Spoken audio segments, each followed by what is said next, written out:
Eden's Fall, Chapter 4, The Breaking Point. The Transition Zone Atmospheric Monitoring Station rose like a utilitarian monolith from the surrounding infrastructure, a 12-story tower of reinforced concrete and specialized filtration systems that maintained air quality for both the upper levels and the underclasses. Unlike the gleaming architectural marvels of the administrative district, the station was designed for function over form, its exterior weathered by decades of service. From their observation point in an adjacent maintenance hub, Elias and Cora surveyed the facility's security measures. Armed guards patrolled the perimeter at regular intervals, while automated drones maintained aerial surveillance of the surrounding area.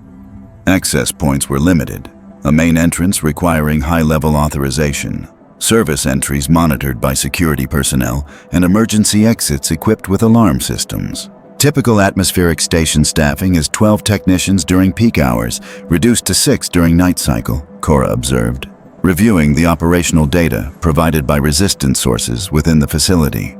Current time puts us at minimum staffing levels, which improves our chances. And security personnel? Elias asked, memorizing patrol patterns visible through their enhanced viewing equipment.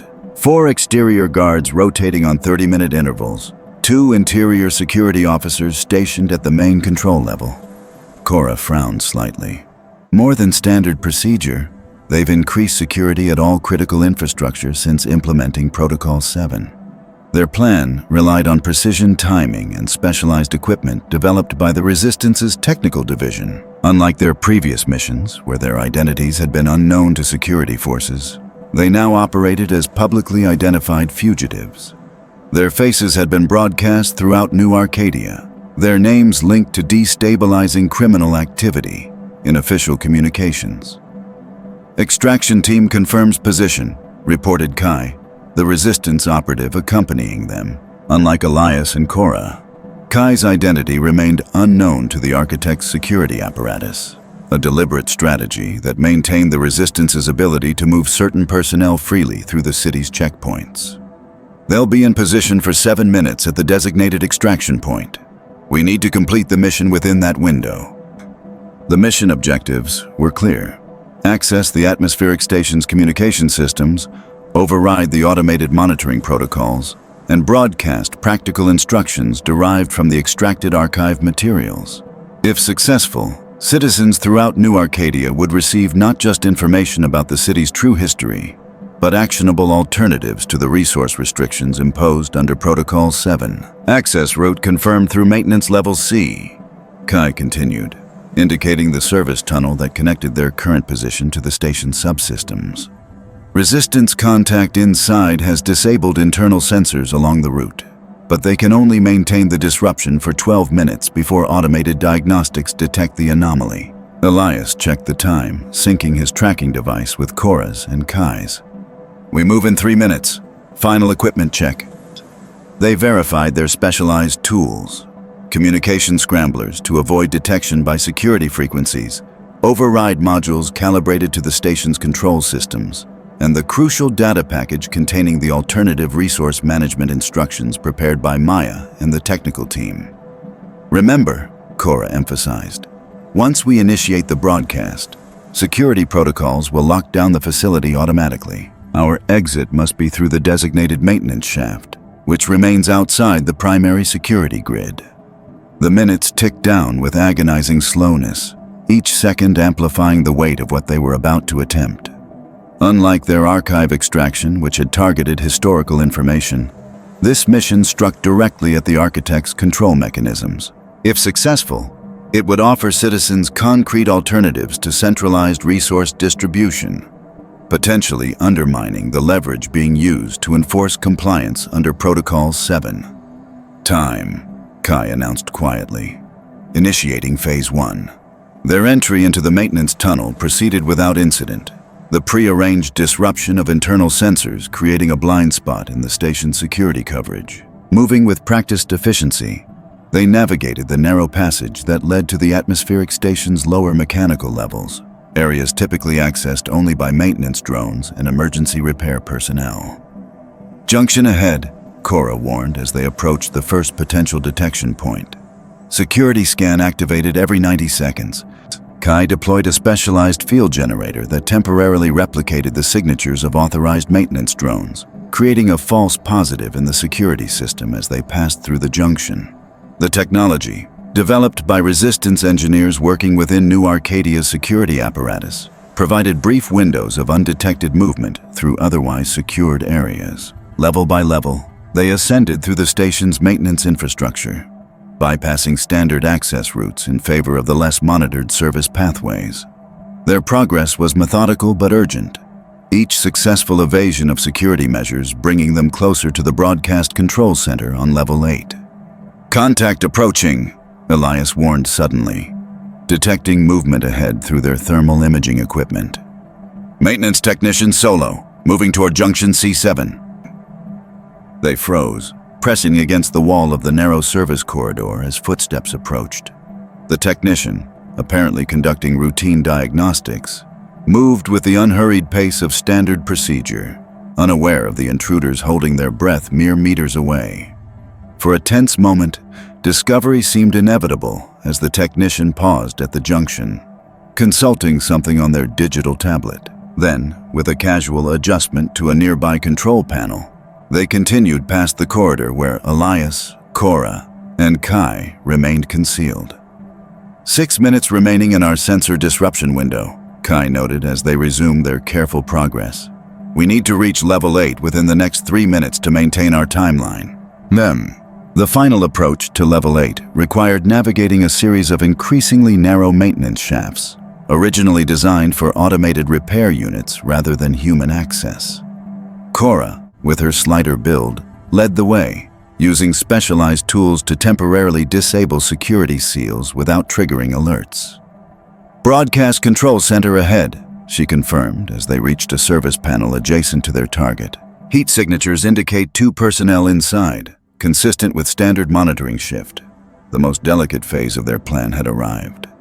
Unlike previous levels, the broadcast control center maintained active security monitoring at all times, with personnel trained to respond to any unauthorized access. Direct confrontation would trigger immediate facility-wide alerts, defeating their purpose before the broadcast could begin. "Atmospheric anomaly ready?" Elias asked, turning to Kai. The operative nodded, producing a specialized canister. "Localized atmospheric disturbance. Harmless, but will register on monitoring systems and require standard evacuation procedure for verification." It was a sophisticated deception, creating an artificial reading in the atmospheric sensors that would necessitate evacuation of the control center while technicians investigated the supposed anomaly. The resistance had configured the device to simulate a minor filtration malfunction, serious enough to require investigation but not severe enough to trigger facility-wide emergency protocols. Kai carefully positioned the device near the environmental monitoring intake, activating its precisely calibrated release mechanism. Within moments, the atmospheric sensors would detect an apparent malfunction in filtration subsystem 8C, located in a maintenance area adjacent to the control center. They waited in tense silence, counting seconds until the station's automated systems processed the false readings. Right on schedule, alert indicators illuminated throughout the level, followed by the calm, automated announcement, "Attention! Filtration anomaly detected in subsystem 8C. Control center personnel initiate standard verification protocol." Through the small observation port in the service panel, they watched as the 2 technicians responded to the alert, moving with practiced efficiency rather than urgent alarm, exactly as anticipated for the level of anomaly they had simulated. Following standard procedure, both technicians exited the control center to investigate the supposed malfunction, securing the door with automated locks that would, under normal circumstances, prevent unauthorized access. 30 seconds until they reached the investigation point, Cora calculated as they prepared to move. Another 2 minutes before they determine it's a false reading. "More than enough time," Elias affirmed as Kai deployed the specialized override device that would temporarily disable the control center's secured entrance. The lock disengaged with a soft click, allowing them access to the unoccupied broadcast control center. Once inside, Cora moved immediately to the primary communication console, her engineering expertise evident in the confident precision of her movements. Initiating system override, she reported, connecting their specialized interface to bypass the security protocols that normally prevented unauthorized broadcasts. We'll have approximately 90 seconds from activation until security countermeasures engage. Elias prepared the data package containing the alternative resource management instructions, practical methods for local water purification, decentralized energy generation, and community-based food production derived from the suppressed research they had extracted from the archives. These weren't merely theoretical concepts, but implementable solutions that citizens could establish without specialized equipment or architect approval. "Override successful," Cora announced, her voice tight with focused tension. "Broadcast channels accessible. Uploading data package now." Kai maintained position by the entrance, monitoring both the corridor and the security feeds they had temporarily accessed. Technicians still at investigation point. No security alerts triggered yet. The data package upload proceeded with agonizing deliberation, each percentage point of progress representing crucial information that could help citizens throughout New Arcadia resist the resource restrictions imposed under Protocol 7. Unlike their previous historical broadcast, which had revealed the truth about Eden's origins, this transmission focused on immediate practical resistance, giving people the tools to sustain themselves when official systems were weaponized against them. "Upload at 72%, Cora reported. "Preliminary broadcast system checks green. Distribution will reach all atmospheric notification nodes simultaneously."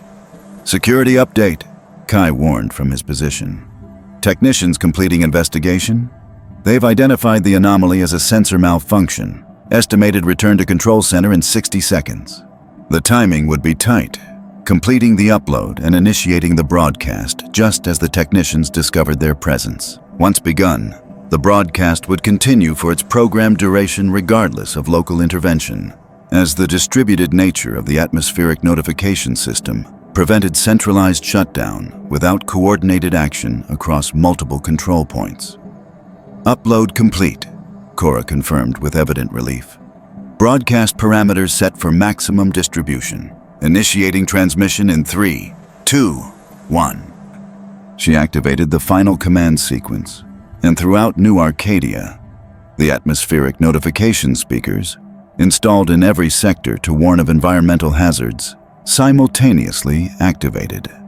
Instead of emergency alerts, however, they began transmitting the carefully prepared instructions for alternative resource management. "This is a message for all citizens of New Arcadia," began the recorded introduction prepared by Chen and voiced by an anonymous member of the Resistance. "The resource restrictions imposed under Protocol 7 are not necessary for our survival, but are tools of control. What follows are practical methods to maintain water, energy, and food access independent of centralized distribution."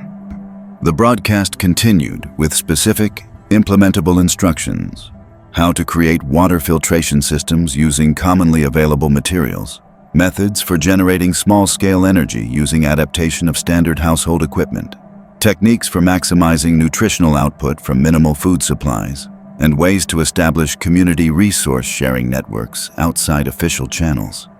"Broadcast successfully initiated," Cora confirmed as the transmission continued throughout the city. "Automated distribution in progress. Security countermeasures engaging but unable to halt transmission without facility-wide shutdown."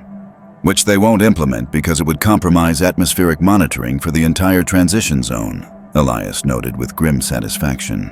"They can't risk life support systems for an information breach." Their success was momentary, but significant. The broadcast would continue for its programmed 12 minutes, reaching citizens throughout New Arcadia with practical alternatives to the architect's resource control. It wouldn't immediately dismantle the Protocol 7 restrictions, but it would provide tools for resistance and self-sufficiency that the architects couldn't easily counter. "Technicians returning," Kai warned sharply. "We need to move. Extraction window closing in 4 minutes." They secured the interface device and prepared to exit through their pre-planned route, not back through the maintenance shafts they had used for entry, but via an emergency evacuation conduit that would lead them directly to the extraction point where resistance operatives waited. As they moved toward the evacuation access point, The control center door slid open to reveal the returning technicians. For a frozen moment, both groups stared at each other in mutual shock. The technicians clearly unprepared for encountering the most wanted fugitives in New Arcadia, and Elias's team caught in the act of their broadcast sabotage. Kai reacted first, deploying a localized disruption field that temporarily disabled the technicians' communication devices. "Move!" he urged, securing the evacuation access panel as Cora and Elias rushed through. Unlike the cramped maintenance shafts, the evacuation conduit was designed for rapid personnel movement during environmental emergencies. A near vertical tube with assisted descent mechanisms that would bring them to the lower levels in seconds rather than minutes. One by one, they entered the system, the automated harnesses engaging to control their rapid descent. Security alerts activating throughout the facility, Cora observed through her monitoring device as they descended. Response teams mobilizing from all levels. Extraction team still in position, Kai confirmed. 90 seconds to rendezvous. The evacuation system deposited them at a secondary exit point on level 2, a rarely used emergency door that opened onto a maintenance plaza adjacent to the atmospheric station's primary support facilities. According to their intelligence, the area would be minimally monitored during night cycle operations, with security focused on the main access points rather than emergency exits. They emerged into the plaza, immediately noting the increased security presence, a direct response to the unauthorized broadcast now echoing throughout the city. Guards who would normally maintain standard patrol patterns were now moving with urgent purpose, communicating continuously through security channels as they implemented facility lockdown procedures.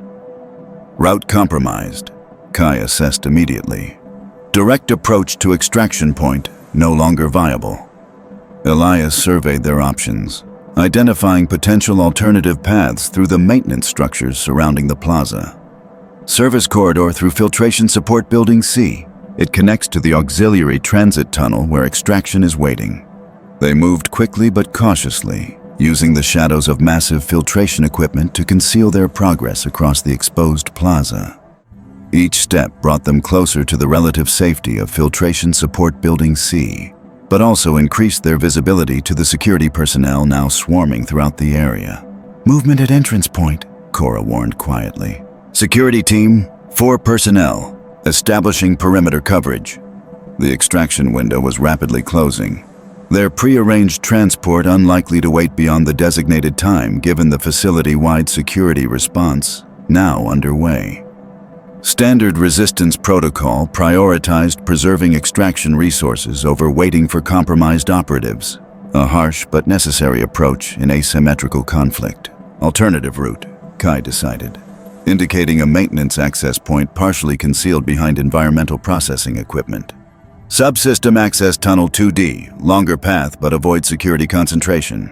The access tunnel proved narrow and uncomfortable, a utility passage for maintenance drones rather than human transit, but it provided concealment as they navigated away from the areas of highest security alert. Time seemed simultaneously compressed and expanded, each second critical yet stretching with the peculiar distortion of high-stress situations. Approaching auxiliary transit tunnel, Kai confirmed as they reached the final junction. Extraction point approximately 30 meters beyond exit point. The tunnel exit opened onto a secondary transit corridor used primarily for equipment movement between facilities, exactly where their extraction team should be waiting with transportation disguised as a standard maintenance vehicle. As they emerged from the access tunnel, however, the corridor appeared ominously empty. No sign of the promised extraction. "Have we missed the window?" Elias asked, the sinking feeling of abandonment momentarily overwhelming. Cora checked their synchronized timepiece. "Still within extraction parameters, 2 minutes remaining." "They may have been forced to relocate due to security response," Kai suggested, scanning the corridor in both directions. Standard contingency would place them at the secondary extraction point near Junction 12. Before they could determine their next move, the distant sound of approaching vehicles echoed through the corridor. Not the subtle approach of resistance extraction, but the unmistakable harmonics of security transport. The facility lockdown was expanding, security forces establishing perimeter containment around the entire atmospheric station complex. "We need cover immediately," Elias urged, identifying a maintenance alcove that might temporarily conceal their presence. "Security sweep incoming." They had barely secured position in the alcove when the security vehicles rounded the distant corner. Standard enforcement transports carrying response teams to predetermined containment positions. The systematic efficiency of the operation suggested this was more than a standard response to unauthorized access. The architects were implementing comprehensive capture protocols specifically designed for high-priority targets. "This isn't just about the broadcast," Cora whispered as they watched the security deployment from their concealed position. "They've committed significantly more resources than standard response protocols would indicate. Because they recognize the strategic threat," Elias realized. "Not just information about Eden's origins, but practical alternatives to their resource control. If citizens implement these methods successfully, the architects lose their primary leverage under Protocol 7, Kai finished grimly, making our capture an absolute priority. As the security vehicles passed their position and continued toward the far end of the corridor, a subtle movement from the opposite direction caught their attention. A single maintenance vehicle approached slowly, its operational signature matching standard equipment transport rather than security response. As it neared their position, a brief light pattern flashed from its forward indicators, the recognition signal of resistance extraction. "Confirmed extraction," Kai verified, the relief evident in his voice despite his professional composure. "Approach pattern suggests secure transport pathway identified." When the vehicle reached their position, the side panel slid open to reveal two resistance operatives in standard maintenance uniforms. "Security perimeter establishing throughout adjacent sectors," the driver informed them tersely. "We have approximately 7 minutes to clear the containment zone before complete lockdown." They boarded quickly, securing themselves in the concealed compartment designed to shield them from standard security scans. The vehicle resumed its deliberate pace, projecting the unhurried movement of routine maintenance rather than urgent escape. "Broadcast confirmation from Command Center," the second operative reported as they navigated toward the containment perimeter. "Transmission completed full 12-minute duration, received throughout all levels of New Arcadia. Initial response reports indicate successful implementation beginning in multiple sectors." It was the first confirmation that their mission had achieved its primary objective, not merely initiating the broadcast, but maintaining it long enough to deliver comprehensive instructions to citizens throughout the city. Now, the question became how many would act on that information, establishing resource independence that could undermine the architect's control mechanisms. "Approaching Checkpoint Alpha," the driver warned. "Primary verification active. Maintain absolute silence." The vehicle slowed as it reached the security checkpoint established at the transition between the atmospheric station complex and the surrounding transition zone. Through small observation ports in their concealed compartment, they could see security personnel implementing rigorous verification procedures, scanning vehicle occupants, checking identification against central databases, even deploying substance detection equipment to identify unauthorized materials. "Maintenance Vehicle 347 requesting exit clearance," their driver communicated through the official channel. "Scheduled filter replacement for Residential Block 72, priority maintenance classification." The security officer approached the vehicle, scanner in hand. "Authorization verification required. Facility lockdown in effect due to security breach." "Acknowledged," the driver responded with practiced calm. "Filter replacement classified as life support maintenance. Priority override authorization Sierra 7 Delta 12. The security officer paused, consulting his data terminal for verification of the override authorization. The code, provided by resistance sources within the Environmental Maintenance Division, should register as a legitimate life support priority. One of the few classifications that could bypass standard lockdown protocols given the critical nature of atmospheric systems to New Arcadia's survival. "Verification pending," the officer announced, his expression revealing nothing as the system processed the authorization code. "Anomaly detected. Secondary verification required." The atmosphere within the concealed compartment tensed perceptibly. Secondary verification typically meant more intensive scanning, potentially including methods that could detect their hidden presence despite the compartment's shielding. "Initiating secondary verification," the officer confirmed, signaling to additional security personnel who approached with more sophisticated scanning equipment. Please power down all non-essential systems for accurate reading. The driver complied, shutting down the vehicle's peripheral systems while maintaining the essential operational core, a standard procedure during detailed security scanning, but one that reduced the effectiveness of their concealment systems by removing background electronic signatures that helped mask their presence. Prepare for contingency response, Kai whispered, reaching for the specialized defensive equipment concealed within the compartment. If scanning detects our presence, immediate dispersal through multiple vectors. The contingency response was a last resort option, a coordinated scatter pattern designed to create maximum confusion while offering at least some chance that a portion of their team might evade capture. It was a desperate measure, one that would likely result in at least partial capture, but preferable to the certain detention of remaining in the vehicle if their concealment was compromised. 10 seconds stretched as the scanning equipment moved systematically across the vehicle's exterior, the security officer studying the readings with professional thoroughness. Elias found himself unconsciously holding his breath. The weight of their mission and its potential impact on New Arcadia's future seeming to compress the air in their cramped hiding space. Verification complete, the officer finally announced. Anomalous reading identified as filter residue contamination. Proceed to scheduled maintenance location. Return authorization required upon mission completion. The driver reactivated the vehicle's systems with careful deliberation, avoiding any appearance of urgency that might trigger suspicion. Acknowledged. Estimated return time, 3 hours, 20 minutes. As they cleared the checkpoint and proceeded into the broader transition zone, the tension in the compartment gradually eased, though none of them spoke until they had put significant distance between themselves and the security perimeter. We're clear of primary containment, the driver eventually confirmed. Alternative route to command center in progress. Estimated arrival, 42 minutes with current security patterns.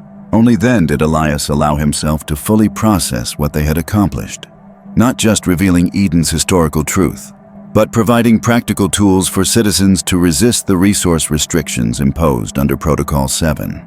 It was a direct challenge to the Architect's control mechanisms, one that couldn't be easily countered without compromising essential systems throughout New Arcadia. Initial response reports?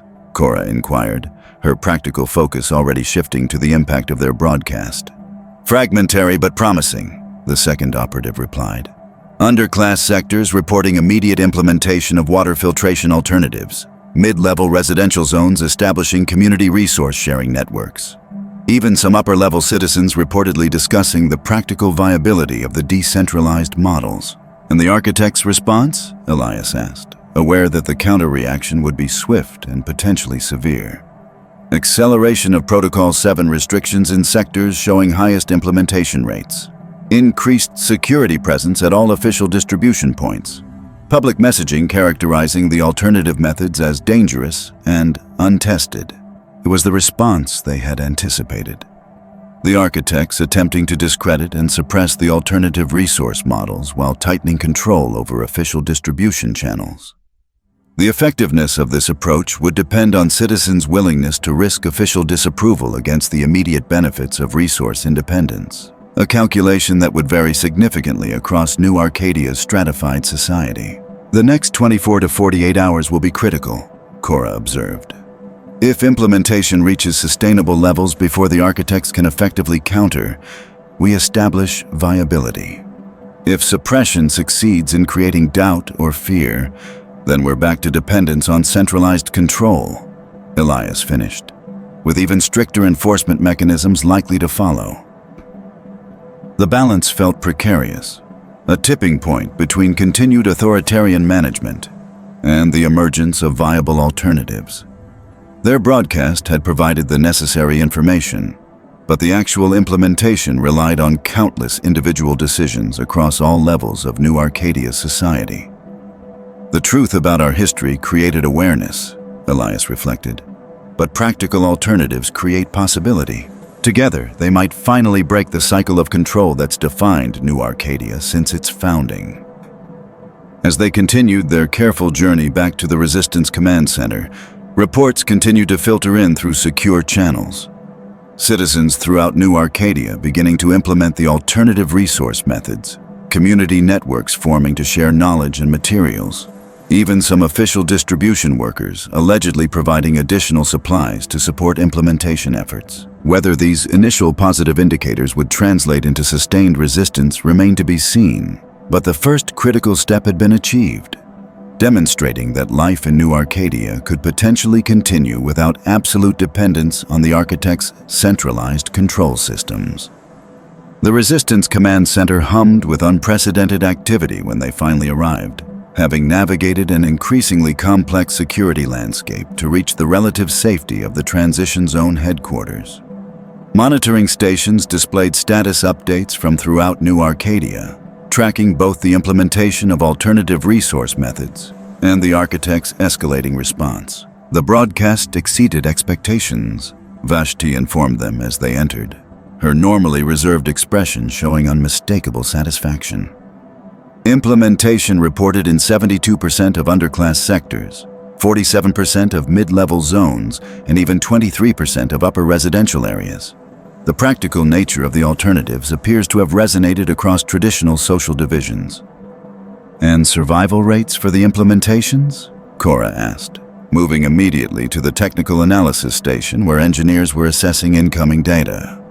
Remarkably high, confirmed the lead analyst. The water filtration methods show 89% effectiveness with available materials, energy generation achieving approximately 62% of projected output, sufficient for essential functions in most residential zones, food preservation and community distribution networks forming faster than anticipated, particularly in the underclasses where resource sharing was already an unofficial practice. Chen joined them, his weathered face reflecting both pride and concern. You've accomplished something remarkable, not just revealing truth, but providing practical alternatives to dependence. The architects are responding with every tool at their disposal, however. Their control systems run deep. The main display showed the official response unfolding across multiple channels. Security forces increasing presence in areas with highest implementation rates. Official communications warning of dangerous unauthorized methods that supposedly threatened environmental stability. Even medical advisories claiming the alternative water filtration could introduce harmful contaminants. Fear and uncertainty, Maya observed from her position at the communications analysis station. Their primary weapons when direct control is challenged. They're attempting to undermine confidence in the alternatives without actually refuting their effectiveness. Because they can't refute what they know works, Elias noted, recognizing the research origins of the methods they had broadcast. These aren't improvised solutions. They're developed from the architect's own suppressed research, designed as viable alternatives to centralized control. The strategic situation had evolved from information warfare to practical implementation, citizens throughout New Arcadia actually applying the alternative methods and experiencing their effectiveness firsthand. This direct experience potentially carried more weight than either official warnings or resistance assurances, creating an empirical test of competing narratives. The architects are calling an emergency public address, reported a communications operator. Citywide broadcast scheduled in 17 minutes. Secure channel chatter suggests major policy announcement. They're accelerating their response timeline, Vashti observed. Our broadcast forced their hand faster than anticipated. The command center quieted as they prepared to monitor the emergency address. Analysts positioning to assess both the content and the immediate reaction across New Arcadia's various sectors. Whatever the architects planned, it would likely represent a significant escalation beyond the already severe restrictions of Protocol 7. At the designated time, the main display showed Senior Architect Keller appearing once again, but with a notable difference from her previous addresses. Rather than standing alone as the council's representative, she was now flanked by the full Architect Council, all 7 members present in a rare display of unified authority. Citizens of New Arcadia, Keller began, her tone grave but controlled. Our city faces unprecedented challenges to stability and survival.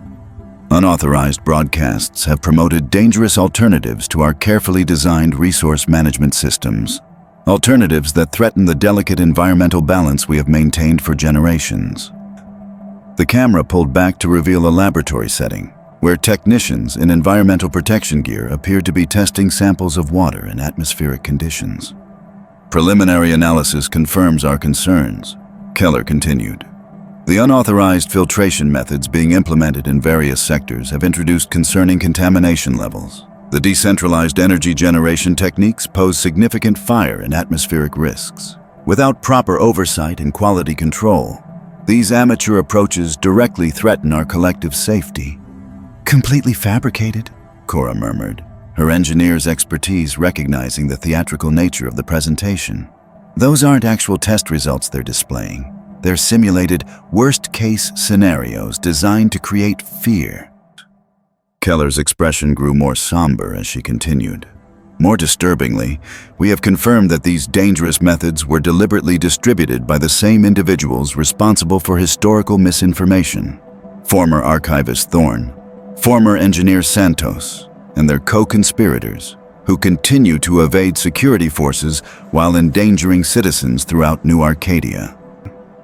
Images of Elias, Cora, and Maya appeared alongside security footage from the atmospheric station, clearly identifying them as the source of the unauthorized broadcast. Their actions now transcend ideological disruption and constitute direct threats to public safety, Keller declared. Therefore, by unanimous decision, the Architect Council hereby implements Emergency Protocol 9, effective immediately. A murmur ran through the command center. Unlike Protocol 7, which was well documented in the city's emergency response systems, Protocol 9 had never been publicly referenced or implemented in New Arcadia's recorded history. Protocol 9 authorizes the following emergency measures, Keller announced, her voice taking on a formal, almost ceremonial quality. First, all unofficial resource acquisition, production, or distribution is classified as hazardous activity, subject to immediate intervention by environmental safety forces. Second, sectors implementing unauthorized methods will undergo mandatory safety inspection, with demonstrated contamination resulting in temporary evacuation and decontamination procedures. Third, citizens with specialized knowledge of city systems who assist in implementing unauthorized alternatives will be subject to emergency professional recertification, with temporary suspension of duties pending review.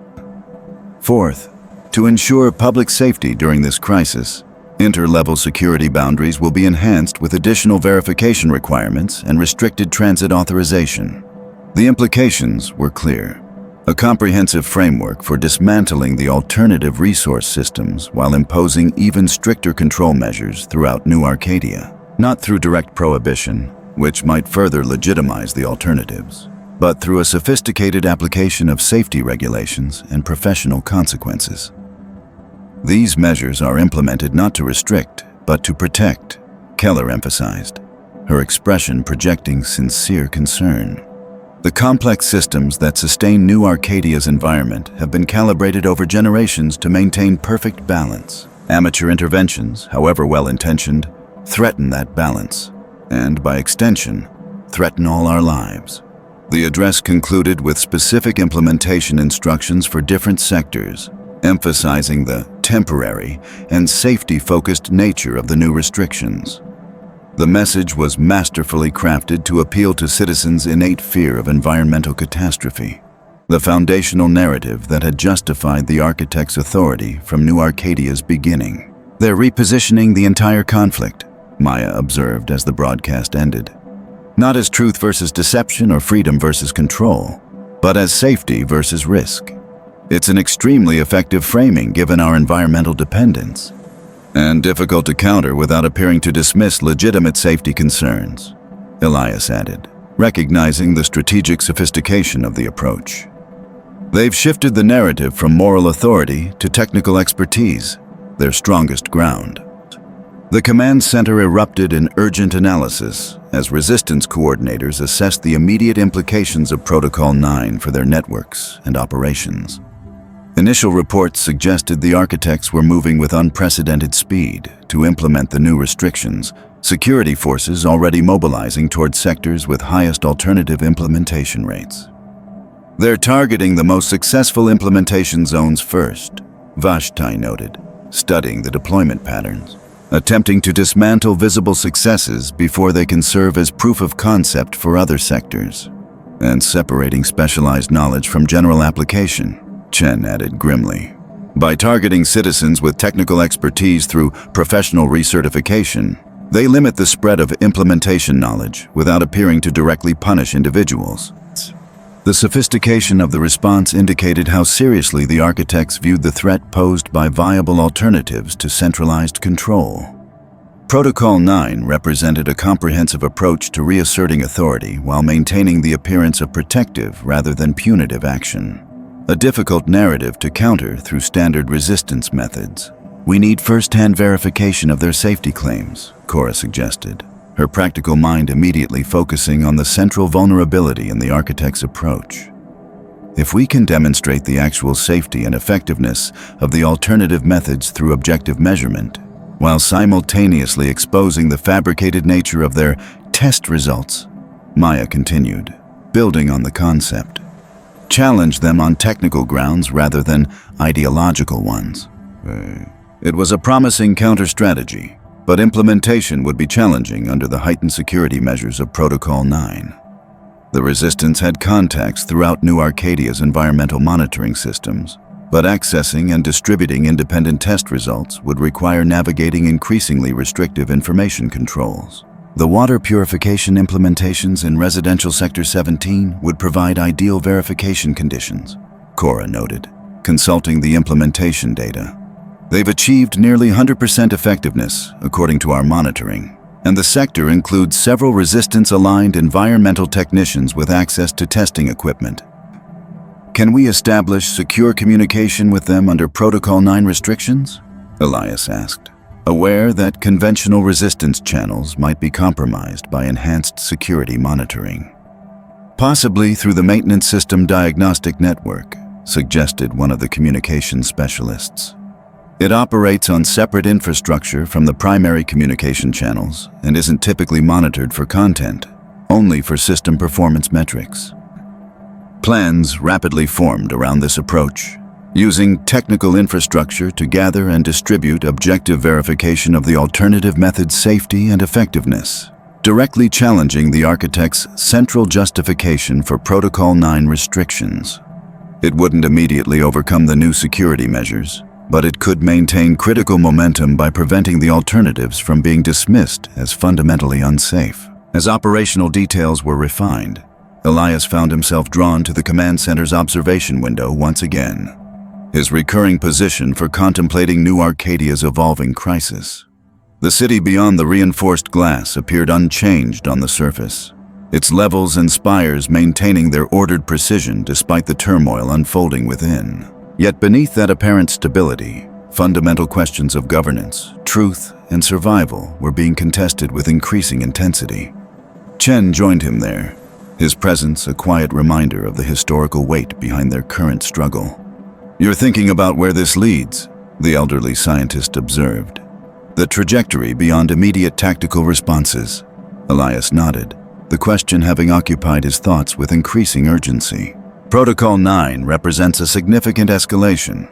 The architects are committing substantial resources to maintaining centralized control, beyond what might be justified by genuine safety concerns, because they recognize that viable alternatives threaten something more fundamental than their historical narrative, Chen suggested. Their entire governance model, the premise that centralized authority is necessary for survival rather than simply convenient for control. But where does this escalation end? Elias wondered aloud.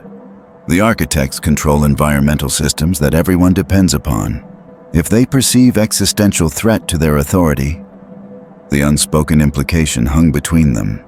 The possibility that the architects might leverage life support systems themselves as ultimate enforcement mechanisms, expanding from resource restrictions to actual environmental manipulation. It seemed unthinkable given their stated commitment to humanity's preservation. Yet their historical willingness to sacrifice billions for their vision of controlled sustainability suggested moral flexibility when their fundamental objectives were threatened.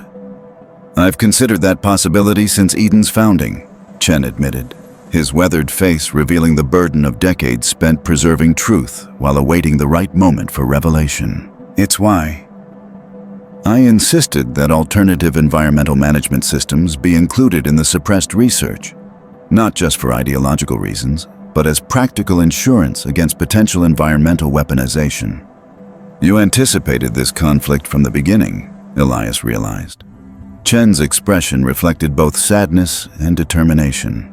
I knew that Eden's founding deception would eventually require either perpetual control or painful reconciliation. The architects chose control, believing humanity couldn't bear the truth of its own salvation. Now we face the consequences of that choice, a society where truth and survival appear to be competing values rather than complementary ones. Their conversation was interrupted by urgent calls from the communication station. Incoming reports from multiple sectors. Security forces implementing decontamination procedures in areas with highest alternative implementation rates. The main display showed footage from resistance observers throughout New Arcadia. Security teams in environmental protection gear entering residential zones, conducting cursory testing of alternative water and energy systems, then declaring contamination regardless of actual conditions. Residents were being evacuated to temporary safety zones, while decontamination teams dismantled the alternative implementations. This isn't about safety, Vashti observed angrily. It's systematic dismantling of independence under the guise of protection. The contamination findings are predetermined, and the temporary safety zones appear to be functioning as processing centers, added the security analyst, reviewing incoming reports. Residents undergoing health evaluation that includes questioning about who implemented the alternative systems, who provided materials, who possesses specialized knowledge. The pattern was clear.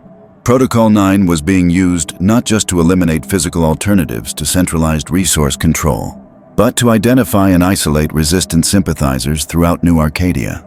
It represented a comprehensive counter-network strategy, targeting both the practical implementations and the social connections that supported them. Resistance networks in affected sectors reporting significant disruption. The communications operator continued. Approximately 37% of our distribution contacts have been detained for safety evaluation. Another 42% have gone silent, likely implementing emergency communication blackout protocols. They're moving faster and more aggressively than we anticipated, Vashti acknowledged, her expression grim as she assessed the strategic situation. The broadcast succeeded in demonstrating alternatives, but the architects are dismantling implementation faster than it can spread. We need to escalate our response, argued one of the security coordinators. Direct intervention to prevent decontamination teams from destroying alternative implementations. With what resources? Countered the strategic analyst. We lack the personnel and equipment to directly confront security forces across multiple sectors. Direct confrontation plays to their strengths, not ours. The debate reflected a fundamental challenge facing the resistance: how to counter the architects' escalation without either abandoning their practical progress or engaging in conflict they couldn't win. Information and implementation had been their most effective tools thus far, but Protocol 9 was specifically designed to neutralize both through sophisticated application of safety regulations and physical intervention. We need to shift this battlefield, Elias suggested, drawing attention from the increasingly heated strategic debate. The architects have superior resources for physical control, but they remain vulnerable to transparency. If citizens throughout New Arcadia could actually see the decontamination operations, witness the predetermined testing and unnecessary dismantling. The internal security feeds, Maya realized, building on his concept. Every decontamination team is recording their operations, documenting their findings for official records. If we could access those feeds and broadcast them alongside actual independent testing results, we expose the fabricated nature of the contamination claims, Cora completed. Challenge them on empirical rather than ideological grounds. It was a promising approach, but implementation would be technically challenging under Protocol 9 restrictions. Security feed access was tightly controlled, with multiple encryption layers and active monitoring for unauthorized access attempts. The central security monitoring hub in the administrative spire would have access to all active operation feeds, noted the technical specialist. But physical access under current conditions would be virtually impossible. Not physical access, Cora corrected, her engineering mind already exploring alternatives. Remote access through environmental monitoring systems. The security feeds include atmospheric data to document environmental conditions during decontamination. That data routes through environmental monitoring networks for verification, creating a potential access point, the technical specialist realized. If we could isolate the environmental data channels and trace them back to the security feed source. The concept rapidly evolved into a technical operation plan, using the Resistance's access to environmental monitoring systems to create a backdoor into the security feeds documenting decontamination operations. It would require sophisticated technical expertise and perfect timing, but offered potential access to empirical evidence that could undermine the architect's safety justification for Protocol 9. As the technical team refined implementation details, Elias found himself considering the broader trajectory of their struggle against the architect's authority. Each escalation had pushed both sides toward increasingly decisive measures, compressing the timeline for resolution and raising the stakes for all involved. What had begun as a search for historical truth had evolved into a comprehensive challenge to New Arcadia's governance model, with the city's future hanging in precarious balance. "We're approaching a breaking point," he observed to Chen as they monitored the accelerating developments throughout the city. "The architects can't maintain Protocol 9 enforcement indefinitely without compromising essential systems, and we can't sustain resistance networks under this level of suppression without more widespread support. Such moments define societies," Chen replied, his tone suggesting both concern and historical perspective. "The question is whether resolution comes through reconciliation or collapse, whether we find a sustainable middle path or fracture beyond repair." It was the fundamental question facing New Arcadia, whether truth and sustainability could be reconciled after generations of deception, whether a society built on controlled hierarchy could transform without self-destruction. The alternative resource implementations had demonstrated practical possibility, but Protocol 9 enforcement threatened to extinguish that possibility before it could reach critical mass. "The next 24 hours will likely determine our trajectory," Vashti announced, joining their conversation after concluding the operational planning session. "If we can expose the fabricated nature of the contamination claims while preserving enough alternative implementations to demonstrate ongoing viability, then citizens throughout New Arcadia face a clear choice between demonstrable truth and official deception," Elias completed. "But if the architects succeed in dismantling alternatives while maintaining their safety narrative, then we lose the practical foundation for resistance," Chen acknowledged. "Ideas alone cannot sustain opposition to centralized control of essential resources." The Resistance Command Center continued its urgent activity as implementation teams prepared for the security feed infiltration operation. Throughout New Arcadia, Protocol 9 enforcement expanded with methodical efficiency, security forces moving sector by sector to identify, document, and dismantle alternative resource implementations under the guise of environmental protection.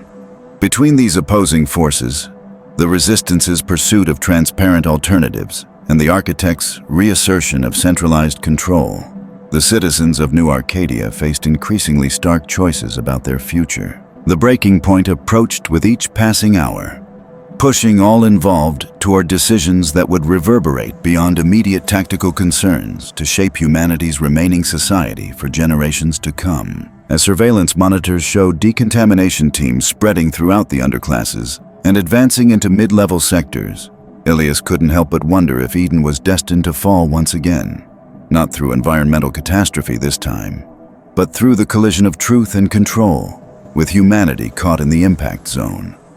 Whether something better could emerge from that collision remained the unanswered question that would soon define New Arcadia's fate. If you enjoyed this 4th chapter of Eden's Fall, please take a moment to like and subscribe. In Chapter 5, our final installment, we'll witness the climactic confrontation between the Resistance and the Architects as New Arcadia reaches its breaking point. Will the truth about Eden's origins and the practical alternatives to centralized control finally transform society? Or will the architects maintain their power through environmental manipulation? The conclusion of this dystopian journey awaits. Subscribe now to discover the ultimate fate of humanity's last refuge.